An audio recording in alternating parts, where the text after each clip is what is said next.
네, 여러분 반갑습니다. 캠브리지 동아시아사 시간이 돌아왔습니다. 이번 시간까지 하면 이제 이번 1학기 기말고사 시험 범위가 모두 마무리가 되겠네요. 자, 마지막 시간이니만큼 집중해서 잘 수업을 들어보도록 합시다. 물론 시험 끝나고도 진도는 조금 더 나갈 거예요. 자, 이번 시간에 우리는 애국계몽 운동이라는 주제에 대해서 같이 한번 이야기를 해보도록 하겠습니다.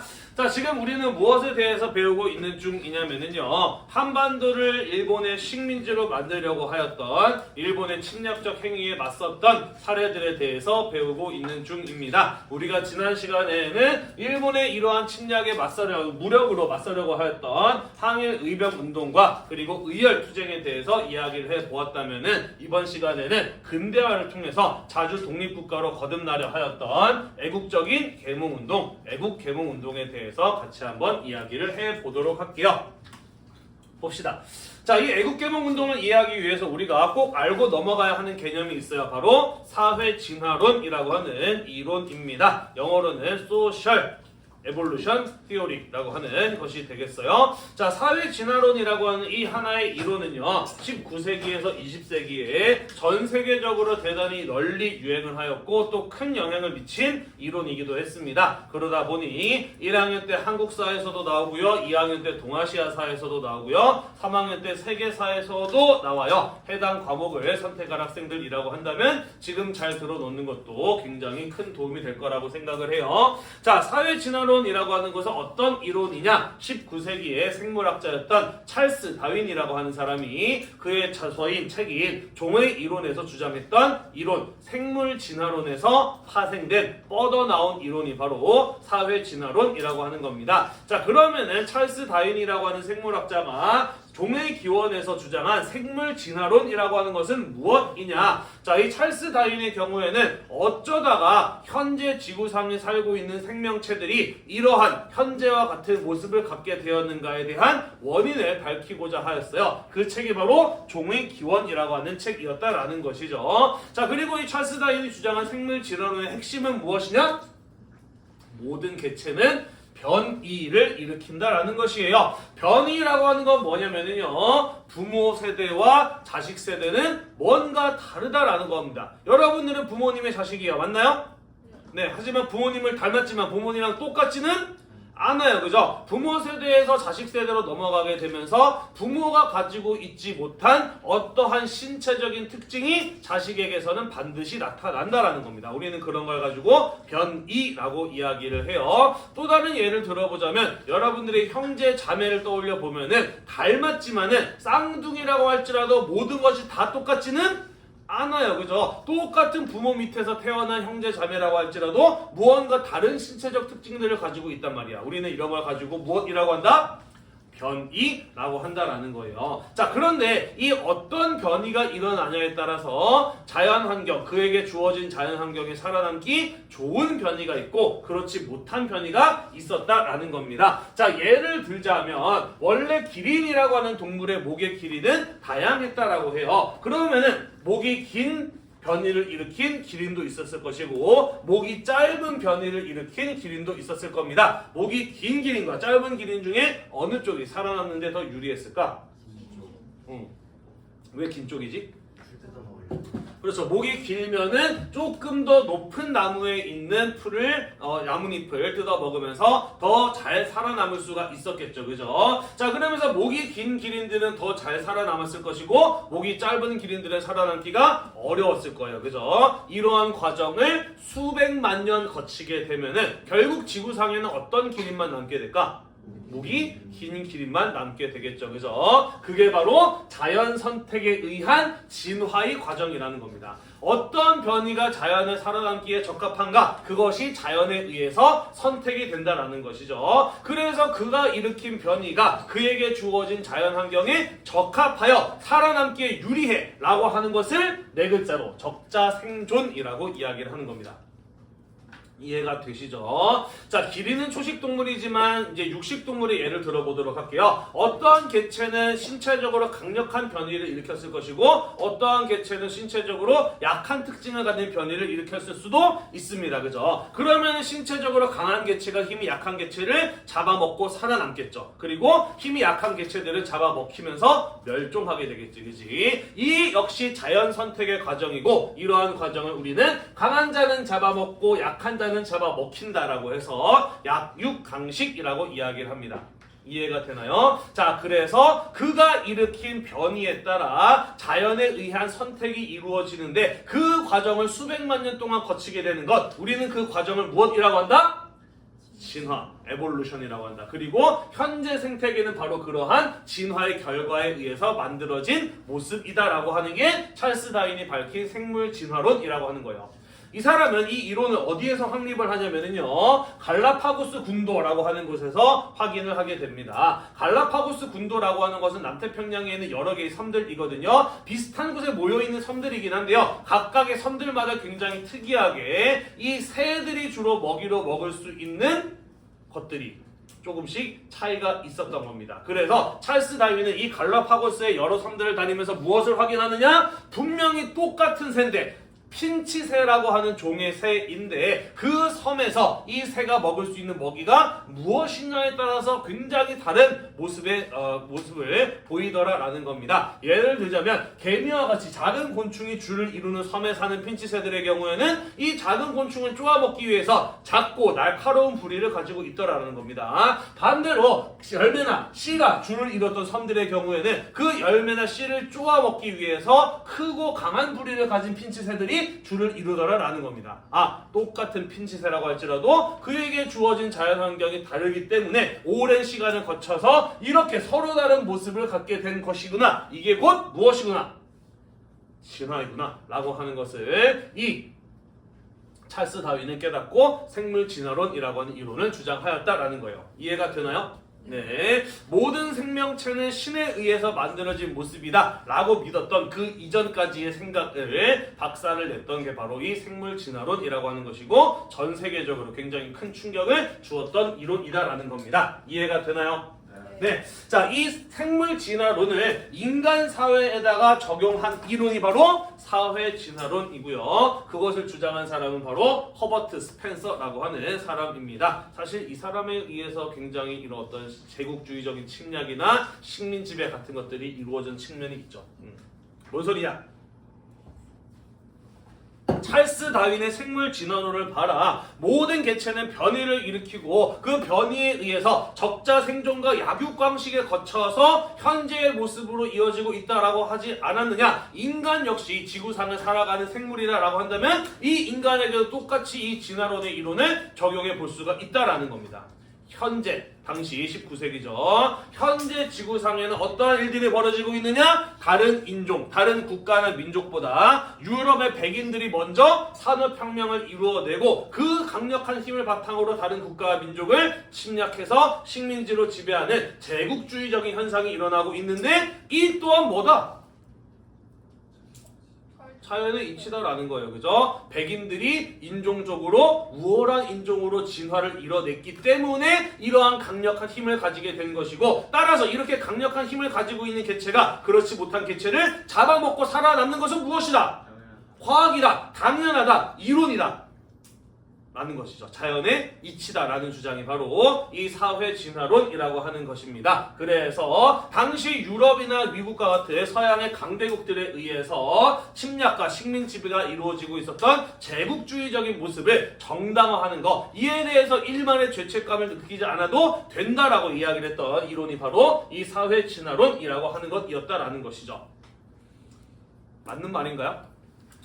사실 오늘날에는 이것이 과학적인 근거가 있는 게 아니라는 것을 다들 알고 있죠. 그죠? 사실 찰스 다윈은 어쩌다가 현재 이러한 모습을 갖게 되었는지에 대한 원인을 밝힌 것이었는데 그것을 왜곡시켜서 백인들이 다른 국가와 민족을 침략하고 지배하는 것을 정당화하는데 만들어낸 이론이 바로 이 사회 진화론이었다라는 것이죠. 자, 그래서 이런 어떤 이론에 의해서 히틀러 같은 사람이 인종적으로 열등한 유태인들을 멸종시켜야 된다라고 하면서 인종의 차별과 학살 같은 것들이 이루어졌던 거 아닙니까? 그죠? 네. 자, 그래서 1차 대전, 2차 세계대전이라고 하는 인류 역사상 최대의 비극적인 사건들을 겪으면서 오늘날에는 우리는 이것이 옳지 않으며 과학적인 근거가 없는 잘못된 생각이라고 하는 것을 우리는 알고 있지만 19세기 그리고 20세기 전반까지만 하더라도 대부분의 사람들이 이것이 과학이고 진리이며 최신의 지식이라고 생각을 하고 있었다라는 거예요.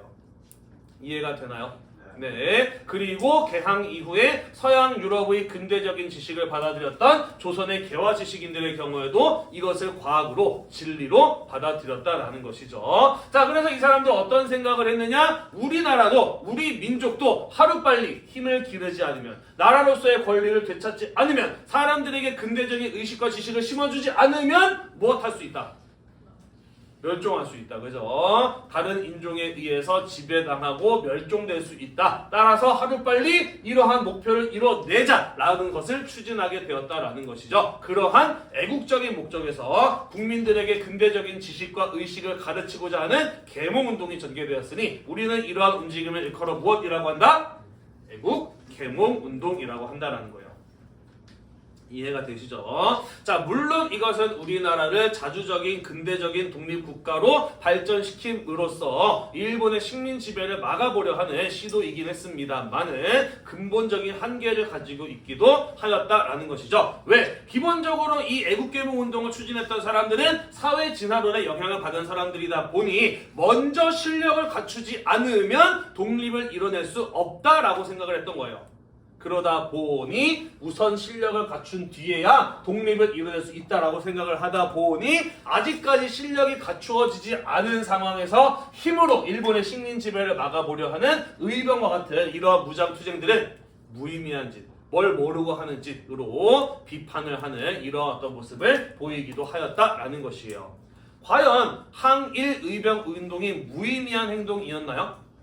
하지만 그렇지는 않았어요. 그죠? 일본의 이러한 식민 지배를 힘으로 막아보려는 저항의 모습들은 결국에는 독립운동으로 이어지게 되고 그것이 결국 해방까지 이어지게 되는 그 시작점이 바로 이 의병운동이었잖아요. 그죠? 하지만 이 사람들의 보기에는 이런 것들이 무의미한 잘 뭘 모르고 하는 것처럼 보였다라는 것이죠. 자, 그러다 보니 어떠한 것으로 이어지기도 하느냐? 결국 이 한반도가 일본의 식민 지배를 받게 되었을 때 그것을 무엇으로 받아들였다? 당연한 결과, 그죠? 우리는 실력을 갖추지 못했기 때문에 다른 민족의 지배를 받게 되고 된 것이고 이것은 과학이고 세상의 진리야라는 식으로 받아들이는 이런 어떤 모습을 보이기도 하였다라는 것이죠.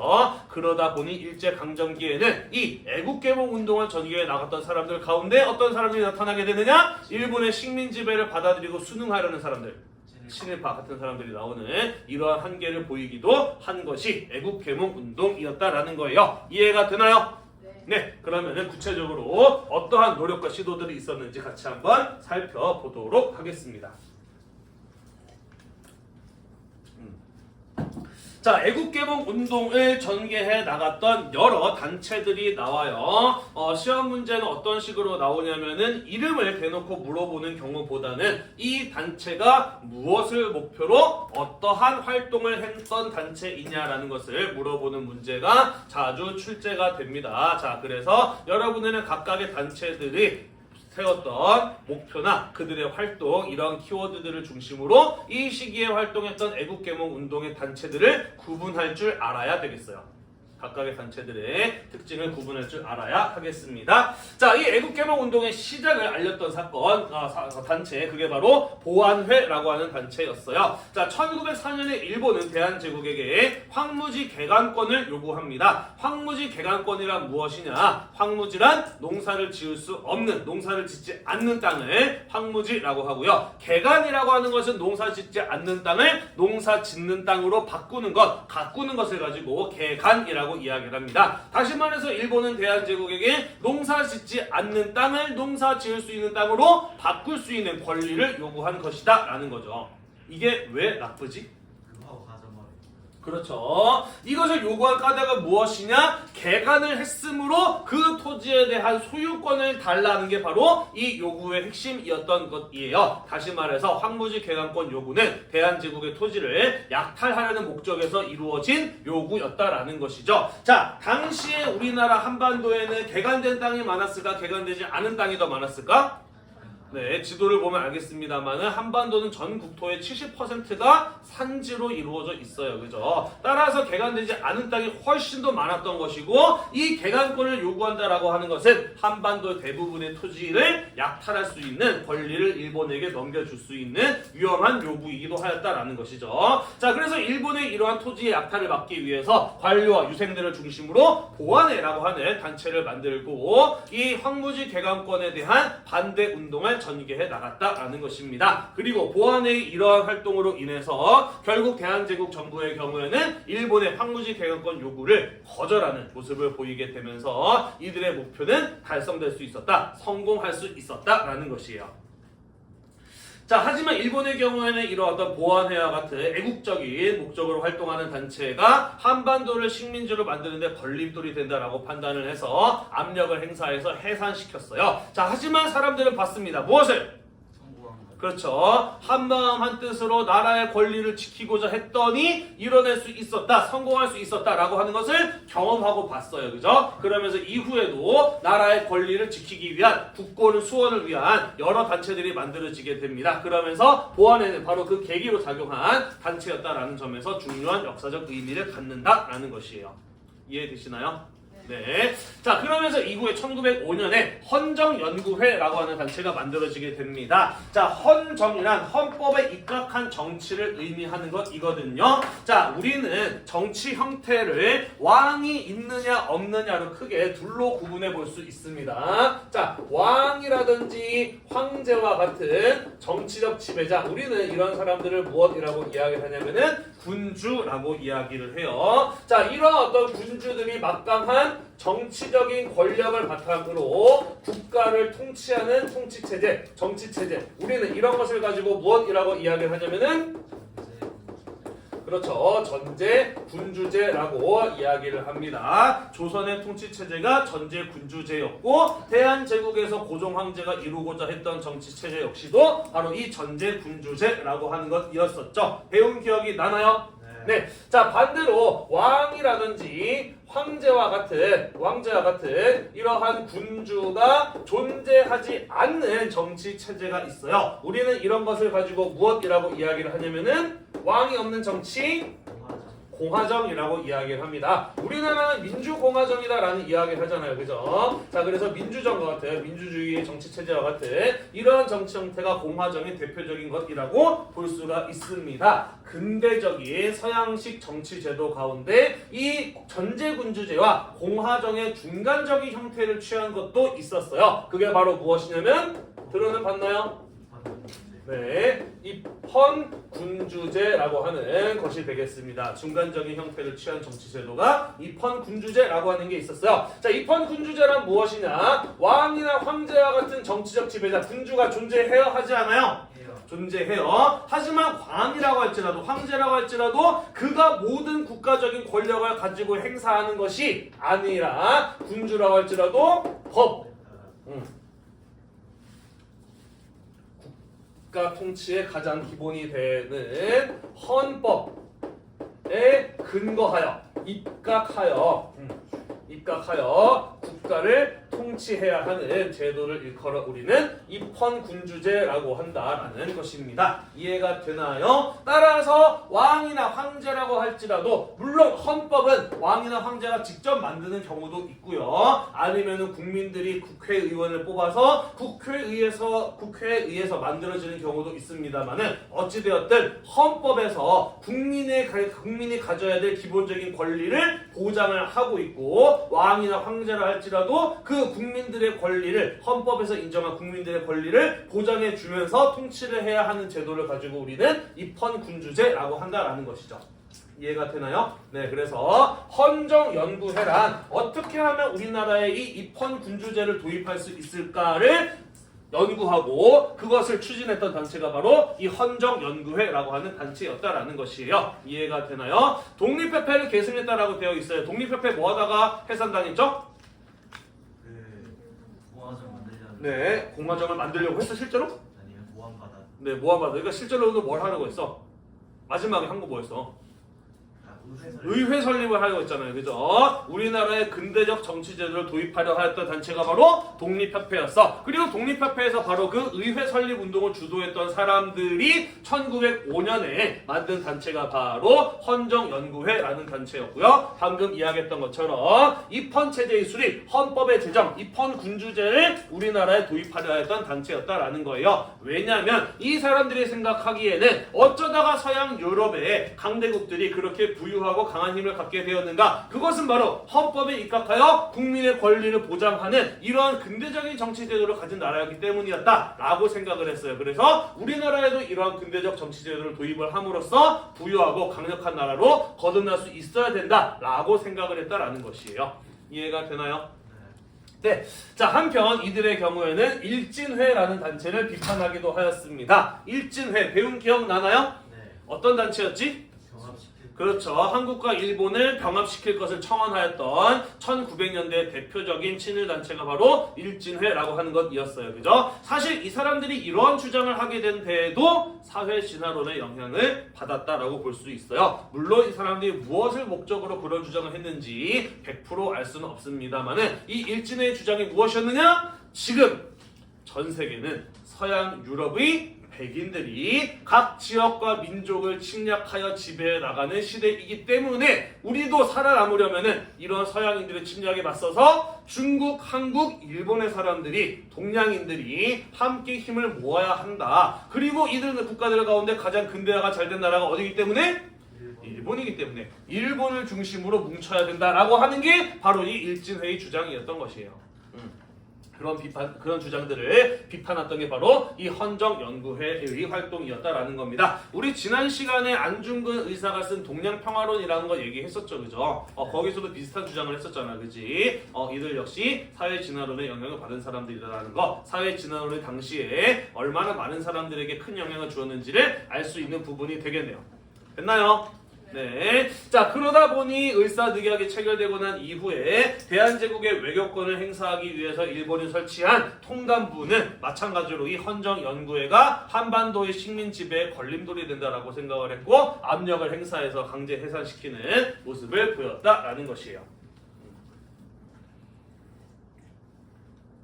자, 하지만 헌정연구회를 주도하였던 인물들이 이에 굴하지 않고 다시 한번 새로운 단체를 만들었으니 그게 바로 대한자강회라고 하는 단체가 되겠습니다. 좀 더 큰 목표를 잡았어요. 대한 우리나라를 자강, 스스로 강한 나라로 만들기 위한 단체의 이름이 바로 대한자강회가 되겠습니다. 헌정연구회가 더욱더 확대 개편된 조직이었어요. 자, 그래서 이 대한자강회의 경우에는 전국 각 지역의 지회, 지부죠. 체인점을 설치를 해서 활동 범위를 전국적으로 넓혀나가는 모습을 보였고요. 매달마다 월보, 매달마다 발행되는 잡지 같은 거예요. 대한자강의 월보라고 하는 이런 어떤 인쇄물을 통해서 사람들에게 근대적인 지식과 애국적인 의식을 심어주고자 하였고요. 일본이 하는 침략적 행위들을 비판하는 이런 모습을 보여주기도 하였습니다. 또한 정기적으로 연설회를 개최해서 마찬가지로 국민들에게 근대적인 지식과 의식을 심어주고자 하는 활동을 이어나가기도 하였다라는 것이죠. 그러다가 1907년에 고종 황제가 헤이그 특사 파견을 하였다가 이 토히로 부미에게 항의를 받으면서 결국 강제 퇴위당하는 일이 벌어지게 되었을 때 고종의 강제 퇴위에 대한 반대 운동을 전개하다가 일본 통감부에 의해서 강제 해산당했던 단체, 그게 바로 또 이 대한자강회라고 볼 수가 있겠네요. 됐나요? 네. 자, 그래서 이러한 애국 계몽 운동의 경우에는 하루빨리 실력을 갖추고 제대로 된 근대화를 이뤄내서 자주 독립적인 국가로 거듭나려 하였습니다마는 현실적인 일본의 힘을 넘어서기는 어려웠던 겁니다. 그죠? 일본의 탄압에 의해서 계속해서 애국개몽 운동이 중단되고 단체가 해산되는 이런 일들이 벌어지게 되는 거예요. 그죠? 자, 그래서 이 사람들이 방향을 일부 바꾸기 시작을 합니다. 그렇다면 항일 부분은 빼고 일본에게 탄압을 받을 만한 내용들은 빼고 일본이 허용해주는 범위 안에서 실력 양성, 근대화 부분에만 집중을 하자라는 이런 사람들이 나타나기 시작을 해요. 일본의 현실적인 힘을 우리가 이길 수는 없으니 우리나라의 제대로 된 근대화를 이뤄내기 위해서 학문에 대한 연구, 국민들에 대한 교육과 계몽 이런 분야에만 집중하자라고 하는 모습을 보이기도 하였다라는 것이에요. 이해가 되나요? 네. 자, 그러다 보니 이후에 애국개몽 운동은 항일적인 성격이 크게 약화되는 모습이 나타납니다. 뿐만 아니라 앞에서 이야기했던 것처럼 이 사람들은 사회 진화론에 의해서 실력을 키우는 게 먼저다 라고 생각을 했기 때문에 지금 바로 일본의 침략적 행위에 맞서 싸웠던 이 의병투쟁들 같은 경우에는 멋모르고 하는 사람들의 무식한 행위라는 식으로 비판을 하기도 하는 한계를 보이기도 하였다라는 거예요. 따라서 이들의 경우에는 항일적인 부분은 빼더라도 우리나라의 근대화, 실력 양성 이런 것들이 제대로 이루어질 수만 있다면 언젠가 우리나라의 권리를 되찾을 수 있을 것이다 라고 생각을 했던 겁니다. 이해가 되나요? 그러다 보니 일본의 지배를 받아들이면서도 우리나라가 근대화를 이뤄내면은 언젠가 독립을 이룰 수 있을 것이다 라고 생각하는 사람들도 나타나게 되어 그러면서 애국개몽 운동 단체들 가운데에서는 대한협회와 같이 완전히 친일적인 단체로 변해버린 이러한 집단들이 나타나기도 하고요. 우선 실력을 키워야 독립을 이룰 수 있다라고 생각을 하였기 때문에 앞에서 이야기했던 것처럼 결국 일본의 식민 지배를 받게 되었을 때 그것을 자연스러운 일로 받아들인 사람들도 나타나는 한계를 보였다라는 것이에요. 됐나요? 네. 이해가 되시죠?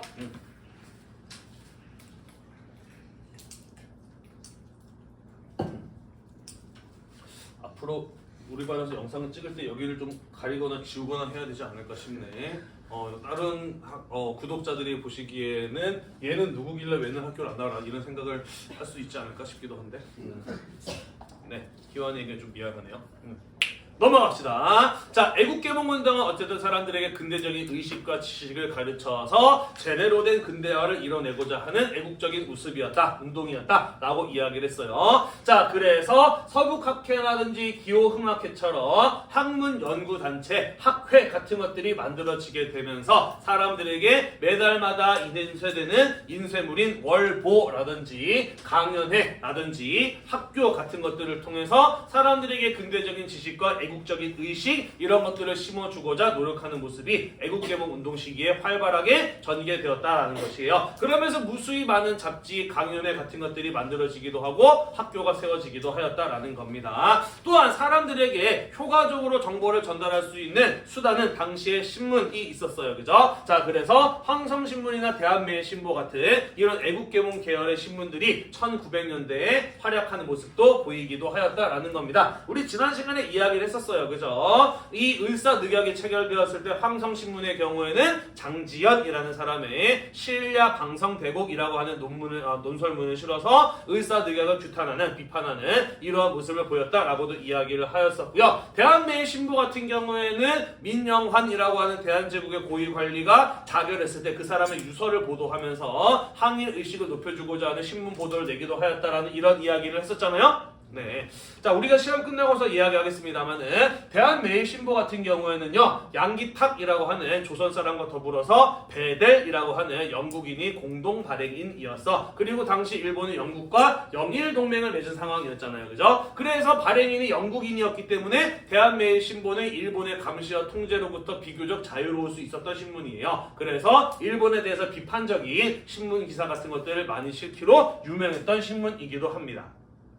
또한 애국개몽 계열의 신문들과는 달리 같은 애국개몽 계열의 신문이었지만 다른 신문들과는 달리 의병에 대해서도 긍정적으로 보도하면서 애국심을 높여주고자 하는 이런 신문 기사를 실었던 신문이 또 대한매일신보이기도 해요. 네, 수능이나 모의고사에서도 자주 나오는 신문이 되겠습니다.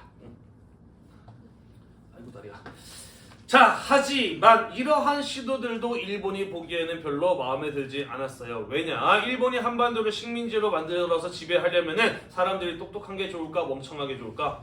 멍청하게 좋겠죠. 그죠? 자, 그래서 사립학교령, 학회령, 출판법, 보안법, 신문지법 같은 이러한 법령들을 만들어서 학교 교육을 통제하고 따르지 않으면 폐교시켜버리고 신문의 보도 같은 것들을 통제하고 따르지 않으면 폐간시켜버리는 이러한 억압과 탄압이 이루어지게 됩니다. 그러면서 수많은 민족학교들이 사라지게 되고요. 1910년 이전까지 활동하고 있었던 대부분의 민족신문들은 폐간당하는 이러한 모습이 나타나기도 했다라는 것입니다. 현실적으로 일본의 힘을 넘어서기는 무척이나 어려웠다라는 것이죠. 되었나요? 네, 다음 페이지로 넘어가도 될까요? 네, 넘어가겠습니다.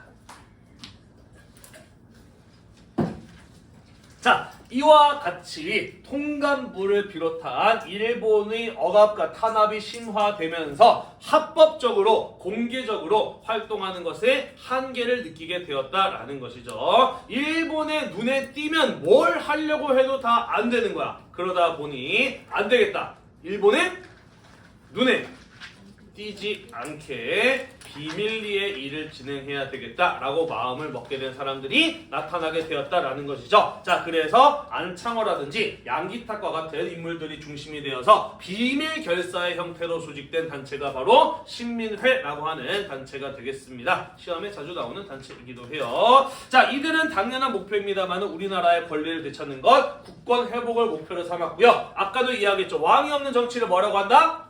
공화정이다. 공화정의 수립을 목표로 삼았던 단체입니다. 공화정의 수립이 목표였다라고 하는 거 신민회라는 단체를 구분해낼 수 있는 키워드로 종종 활용이 돼서 출제가 되기도 해요. 기억해 두도록 합시다. 자, 이 신민회 회원들의 경우에는 우리나라가 제대로 된 근대화를 이루어내지 못한 것은 결국 왕조 국가의 한계라고 판단을 했어요. 그래서 공화정이라고 하는 근대적 정치 제도의 도입을 통해서 새로운 국가의 건설을 목표로 삼았던 단체다라고 보시면 되겠습니다. 사실 공화정을 생각한 사람들이 그 이전에는 없었을까?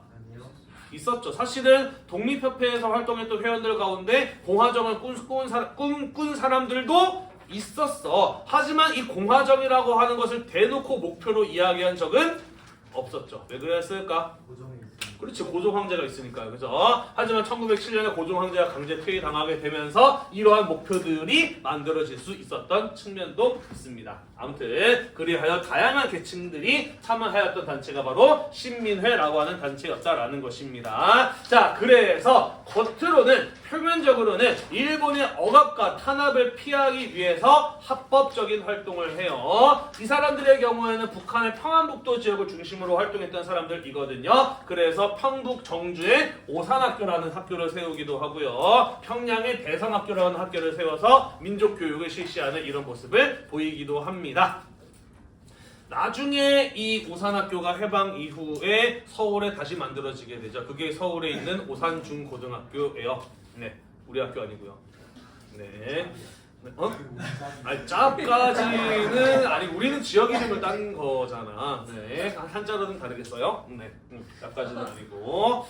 자, 그 다음에 우리나라도 서양의 근대적인 회사와 기업과 경쟁할 수 있는 산업체가 필요하다. 경제적인 자립도 필요하다라는 생각하에 태극서간이라고 하는 출판 회사라든지 평양 자기 주식회사와 같은 도자기 만드는 회사 같은 것들을 세워서 운영함으로써 민족 산업을 길러내고자 하는 시도가 이 신민회의 활동이었다라는 것이죠. 하지만 우리가 지난 시간에 이야기했는데요. 1907년쯤 오게 되면은 일본에 의해서 다양한 나라의 권리들이 빼앗기고 고종 황제가 강제 퇴위당하고 군대가 해산당하고 이런 일들을 겪어야 되면서 이러다가 조만간 나라가 망할지도 모른다라고 하는 생각은 누구나 할 수 있게 되었다라고 이야기를 하였어요. 자, 그래서 신민회의 경우에는 이러한 일본의 지배로부터 벗어나기 위해서는 장기적인 목표를 가지고 활동을 이어나갈 필요가 있겠다라는 생각을 하게 됩니다. 자, 그래서 나라 밖에 일본의 영향력이 미치지 않는 곳에다가 독립군 기지와 독립운동을 이어나갈 인재를 길러내기 위한 사관학교, 무관학교를 세울 것을 결정을 하게 되었다라는 거예요. 그래서 신민회는 이 간도 만주의 삼원보 지역에다가 독립군 기지를 만들었으니 그게 바로 경학사라고 하는 자치기구였고요. 거기에 세워진 학교가 바로 신흥강습소, 나중에 이름이 신흥무관학교로 바뀌게 되는 학교가 되겠습니다. 2학기 때 우리가 독립운동에 대해서 집중적으로 배울 텐데요. 여기에서 무수히 많은 독립운동가들이 배출되어 나오고 또 이 간도 삼원보 지역이 독립운동의 핵심적인 지역으로 여러 독립운동들이 전개되는 이런 모습들을 볼 수가 있을 겁니다. 자, 이 삼원보의 독립군 기지와 학교가 만들어지게 되는 데에 굉장히 중요한 역할을 한 사람들이 있어요. 바로 이회영, 이시영 형제들이 되겠습니다. 총 7형제가 있었는데 그 가운데 가장 활동을 대표적으로 열심히 했던 사람이 바로 이회영, 이시영 선생이라서 우리 교과서에서 이 두 사람을 소개를 하고 있네요. 자, 이 이씨 집안의 경우에는요, 조선 초기부터 이 20세기까지 무수히 많은 영의정을 비롯한 조선의 고위 관리들을 배출해낸 그야말로 뼈대있는 명문 가문이었습니다. 뿐만 아니라 당시 사람들은 이 집안 사람들이 가지고 있는 땅을 밟지 않고서는 서울을 돌아다니지 못한다, 없다 라는 말이 나올 정도로 어마어마한 부잣집이기도 하였어요. 하지만 이들은 신민회 회원이었고 국외 독립군 기지 건설이 결정이 되자 자신의 집안이 가지고 있었던 전 재산을 싹 다 팔아치우고 그 돈을 들고 간도 삼원보로 온 가족이 다 이주를 해 가서 만든 게 바로 경학사와 신흥강습소였던 거예요. 이때 이 사람들이 팔아치웠던 집안의 재산이 오늘날 가치로 환산하면 약 600억 원 정도였다라고 이야기를 합니다. 지금도 큰 돈이지만 경제 규모가 크지 않았던 과거 우리나라의 모습을 비춰본다면 그야말로 엄청난 재산을 가지고 있었는데 그거를 전부 다 독립운동에 때려박은 사람들이라고 볼 수가 있겠네요. 그죠? 우리는 이러한 사회 지도층의 책임 있는 사회적 행동을 무엇이라고 하나요? 그죠? 프랑스어인데 노블레스 오블리주라고 이렇게 이야기를 하기도 하죠. 그죠? 이런 것들은 상식적으로 알아두도록 합시다. 네, 노블리스 오블리주의 전형을 보여준 형제 이회영, 이시영 형제들이었다라는 겁니다. 이회영 선생 같은 경우에는 이후에 중국에서 독립운동하다가 결국 일본 경찰에 체포되어서 감옥에 갇히고요. 그리고 감옥 안에서 스스로 목숨을 끊습니다. 그래서 해방이 되기 전에 돌아가시고요. 이시영 선생 같은 경우에는 대한민국 임시정부에서 활동을 하다가 해방 이후에 이승만이 우리나라의 첫 번째 대통령이 되었을 때 첫 번째 부통령으로 취임을 했던 분이기도 해요. 이시영 선생은 해방 이후까지도 살아 계셨습니다. 그리고 해방 이후에 이 신흥무관학교의 뒤를 잇는 대학교를 서울에 만들어요. 그게 신흥전문학교라고 하는 대학교였고요. 나중에 이 대학교가 자금난을 겪게 돼서 다른 회사한테다가 기업에 팔게 되는데 그때 이 신흥전문학교가 이름이 경희대학교로 바뀌어요. 그래서 경희대학 같은 경우에는 사실은 이 신흥무관학교의 계보를 잇는 학교라는 이런 자부심을 가지고 있다라고 해요. 여담입니다만은 뭐 연세대학교 같은 경우에는 선교사가 만든 학교고 서양 선교사가 만든 학교고 고려대학교 같은 경우에는 이용익이라고 그 고종 황제의 비자금을 관리하던 사람이 있어서 그 사람이 돈 털어서 만든 거거든. 그래서 고려대학교 사람들은 우리는 황립학교다, 황제가 세운 학교다라는 뭐 이런 어떤 이야기를 하는 사람들도 있기도 해요. 서울대학교는 원래 뭐였을까? 일본에서 그렇죠. 일본이 만든 경성제국대학교, 우리가 이제 2학기 때 배울 거예요. 일본이 서울에다 만든 경성제국대학이 원래 서울대학교였죠. 그래서 사실은 정통성만 따지고 본다면 서울대학교가 제일 떨어지는 학교이긴 하지. 넘어가도 될까요? 네, 넘어갈게요.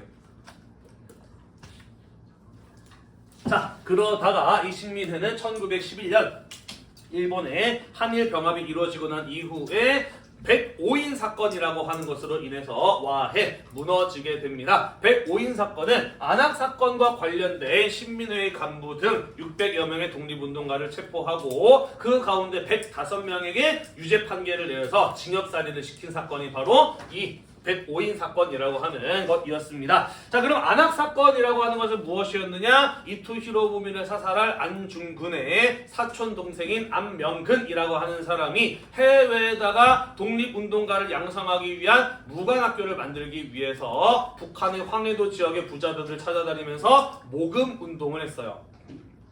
모금 운동이라고 하니까 기부금을 받은 것처럼 보일 수도 있는데 실제로는 권총 들고 가서 돈을 뜯어내는 강도질에 가까운 이런 어떤 모금 운동이기는 했어요. 자, 그러다 보니까 황해도 구조들 가운데 일부는 일본 경찰에게 이 사실을 신고하게 되고 결국 일본 경찰에 의해서 안명근은 체포가 됩니다. 자, 그리고 조선 총독부는 이것을 좀 더 사건을 키워서 더 많은 항일 운동가들을 잡아야겠다라고 생각을 합니다. 자, 그래서 원래는 무관학교를 세우는 자금을 모금하는 활동이었는데 이것을 당시 일본 총독이었던 데라우치 마사타케라고 하는 사람을 암살하기 위해서 돈을 모으고 있었던 사건으로 날조 거짓으로 꾸며버립니다. 그러면서 이와 관련된 사람들 한 160여 명의 독립운동가들을 체포한 뒤에 그 사람들이랑 관련된 사람들까지도 더 확대해서 600여 명의 사람들을 체포하고 105명을 기소해서 재판에 넘겼던 사건이 바로 105인 사건이었어요. 그래서 이로 인해서 신민회는 결국 와해 무너져 버리고 말았다라는 것입니다. 하지만 이러한 신민회의 활동을 통해서 간도 삼원보 같은 지역에 독립군 기지와 무관학교 같은 것들이 만들어질 수 있었고 이후에 여기에서 무수많은 독립운동가들이 배출이 되고 또 활동이 이어지게 되면서 결국 우리나라의 독립까지도 이어질 수 있었던 것입니다. 이런 측면에서 신민회라고 하는 단체는 굉장히 중요한 역사적인 의미를 가지고 있다라고 볼 수가 있겠네요. 됐나요? 네, 여기까지가 이번 기말고사 시험 범위가 되겠네요. 자, 선생님이 시험 보기 전에 항상 강조하는 거 있습니다. 모든 출제의 기준은 어디에 있다? 교과서에 있다. 선생님이 수업 중에 이야기를 하지 않거나 설명하지 않았다 하더라도 교과서에 있으면 나올 수 있고 교과서에 있는 작은 글씨로 써있는 것들도 다 출제될 수 있으니 교과서 꼼꼼하게 살펴보시고 문제는 많이 풀어보시면서 시험에 철저히 대비하실 수 있도록 합시다. 특히 중간고사 때 등급이 잘 안 나눠져서 기말고사 때 많이 어렵게 됐어요. 네, 준비 많이 해서 다들 후회하지 않도록 합시다. 알겠죠? 네, 자, 오늘도 여러분들 공부하는 대단히 고생이 많으셨고요. 이 수업 영상이 여러분들의 공부에 도움이 되셨다면 구독과 좋아요 잊지 말고 눌러주세요. 수고했습니다.